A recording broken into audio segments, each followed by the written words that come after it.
കുത്തുകല്ല് SYS സാന്ത്വനം യൂണിറ്റിന്റെ നേതൃത്വത്തിൽ Thirunavaya panchayat buds rehabilitation സെന്ററിൽ വെച്ച് ഇഫ്താർ മീറ്റ് സംഘടിപ്പിച്ചു.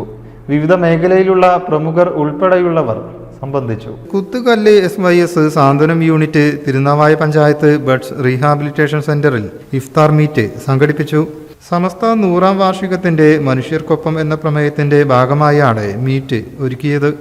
സെന്ററിലെ വിദ്യാർത്ഥികൾ, അധ്യാപകർ, തിരുനാവായ പഞ്ചായത്ത്, ബ്ലോക്ക് പഞ്ചായത്ത് അംഗങ്ങൾ, കുടുംബാരോഗ്യ കേന്ദ്രത്തിലെ ജീവനക്കാർ, വ്യാപാരി പ്രതിനിധികൾ, രാഷ്ട്രീയ സാമൂഹിക സംഘടനാ ഭാരവാഹികൾ, മഹല്ല് ഭാരവാഹികൾ, നാട്ടുകാർ എന്നിവർ ഇഫ്താർ മീറ്റിൽ ഭാഗമായി. സ്കൂളിലെ എല്ലാ വിദ്യാർത്ഥികൾക്കും സ്റ്റാഫ് അംഗങ്ങൾക്കും SYS സാന്ത്വനം കുത്തുകല്ല് പ്രത്യേക ഉപഹാരം നൽകി. കുത്തുകല്ല് സുന്നി ജുമാ മസ്ജിദ് അധ്യക്ഷൻ വെട്ടൻ ഷെരീഫ് ഹാജി വിതരണോദ്ഘാടനം നിർവഹിച്ചു. News bureau, Tirur. Bridal Craft, The Wedding Mall, Pan Bazaar, Tirur.